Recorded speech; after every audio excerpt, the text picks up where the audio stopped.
Beren e Lúthien. Beren e Lúthien estavam em Angband disfarçados. Karkaroff, o lobo de Angband, os espiou de longe e estava cheio de dúvida, pois havia muito tinha chegado a Angband notícia de que Draugluin estava morto. Portanto, quando se aproximaram, ele lhe negou a entrada e mandou que parassem, e ele chegou perto, ameaçador, farejando algo estranho no ar à volta deles. Mas de repente, algum poder que descendia outrora da raça divina apassou-se de Lúthien e lançando fora suas vestes imundas, e ela se revelou, pequena diante da força de Karkaroff, mas radiante e terrível. Levantando a sua mão, ordenou que ele dormisse, dizendo: "Ó espírito mal gerado, cai agora em sombrio esquecimento, esquece por enquanto a cena terrível da vida." E Karkaroff foi derrubado como se um raio tivesse acertado. Então, Beren e Lúthien pela primeira vez entraram em Angband, atravessando o portão e desceram o labirinto de escadas, e juntos realizaram a maior façanha que foi usada por elfos ou homens.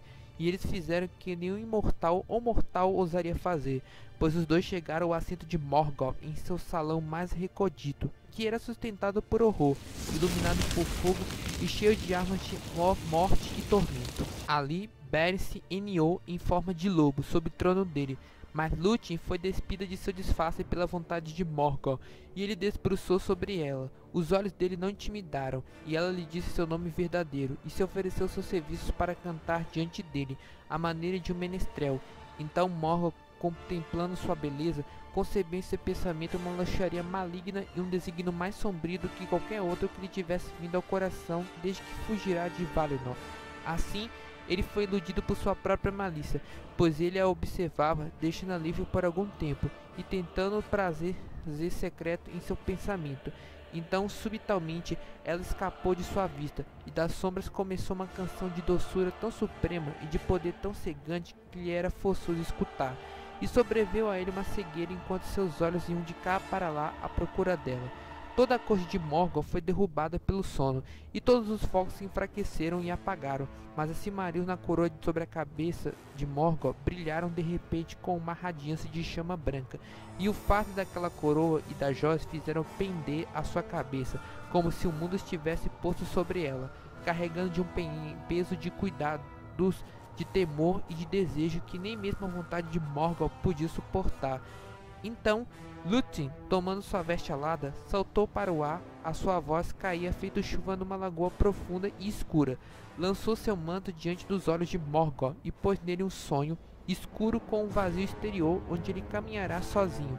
De repente, ele caiu, com um monte que desliza em avalanche, e lançando feito trovão de seu trono, jazeu estendido sobre o chão do inferno. A coroa de ferro rolou, ecoando de sua cabeça. Todas as coisas estavam imóveis. Beren jazia no chão, mas Lúthien, tocando com sua mão, despertou e ele pôs de lado o pelame do lobo. Então sacou a faca Angrist e das garras de ferro que o prendia, cortou fora uma Silmaril. Quando fechou sua mão em torno dela, a radiância brotou através de sua carne vivente, e sua mão se tornou como uma lâmpada que brilhava. A joia aceitou seu toque e não o feriu. Veio então na mente de Beren que iria além de seu voto. Ele traria de Angband todas as 3 Silmarils de Fëanor, mas tal não era o destino delas. A faca Angrist se partiu, e um pedaço da lâmina, caindo, acertou o rosto de Morgoth. Ele gemeu e se ajeitou, e toda a hoste de Angband se moveu no sono. Então caiu o terror sobre Beren e Lúthien, e eles fugiram descuidados e sem disfarce, desejando apenas ver a luz uma vez mais. Não foram impedidos, nem perseguidos, mas o portão estava defendido contra sua passagem, pois Karkaroff se levantara do sono, e estava agora cheio de ira no umbral de Angband. Antes que os percebesse, ele os viu e saltou sobre eles enquanto corria. Lúthien estava exausta, e não tinha tempo nem força para deter o lobo, mas Beren se pôs à frente dela, e em sua mão direita ergueu alto a Silmaril. Karkaroff parou e por um momento teve medo. Beren gritou: "Saia daqui e foge, pois aqui está um fogo que há de consumir a ti e todas as coisas malignas!" E empurrou a Silmaril diante dos olhos de Karkaroff. Mas Karkaroff olhou para aquela sacra joia e não se atemorizou.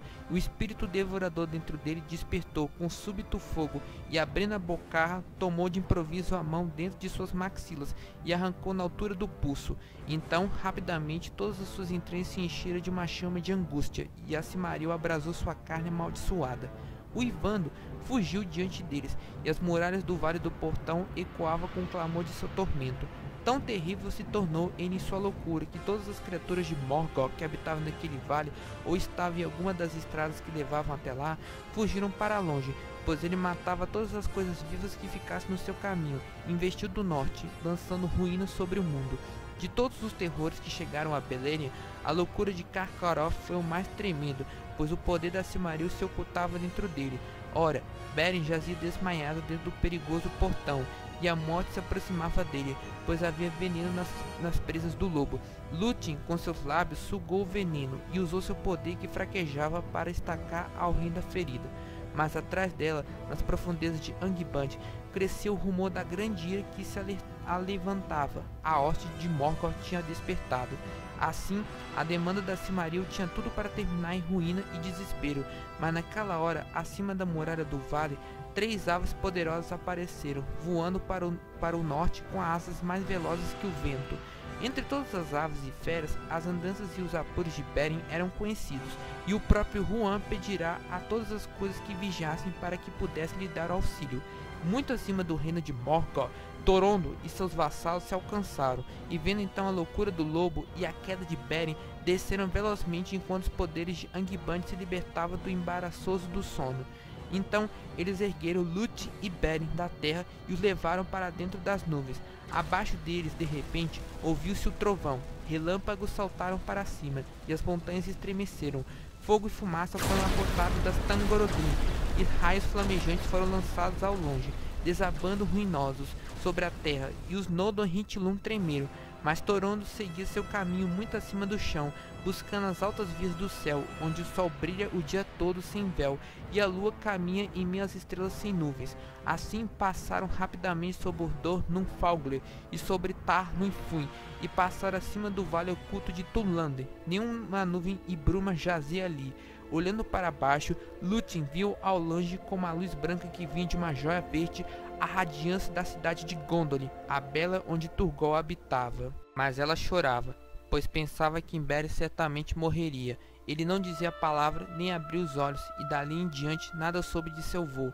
E enfim, as águas o despuseram nas fronteiras de Dória, e havia chegado ao mesmo vale de onde Beren fugirá em desespero, deixando Lúthien adormecida. Lá, as águias a deitaram ao lado de Beren, e elas retornaram para os picos de Crisengrim em seus altos ninhos.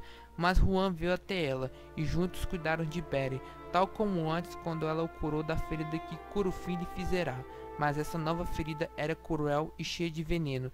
Longamente jazeu Beren, e seu espírito vagou pelas fronteiras escuras da morte, conhecendo sempre uma angústia que o perseguia do sonho a sonho. Então, de repente, quando a esperança dela quase se esvairá, e ele despertou de novo, e olhou para cima, vendo folhas contra o céu, e ouviu-a cantar ao seu lado, sob as folhas suaves e devagar, Lúthien Tinúvel. E era primavera de novo. Dali por diante, Beren recebeu o nome de Eshamion, isto é o de uma mão, e o sofrimento ficou gravado em seu rosto. Mas por fim, ele foi trazido de volta à vida pelo amor de Lúthien, e se levantou, e juntos eles caminharam pelos bosques uma vez mais, e não se apressaram a sair daquele lugar, pois lhe parecia belo. Agora, Beren e Lúthien conseguiram roubar uma Silmaril da coroa de Morgoth, que está agora na barriga do lobo Karkaroff. Continua no próximo episódio.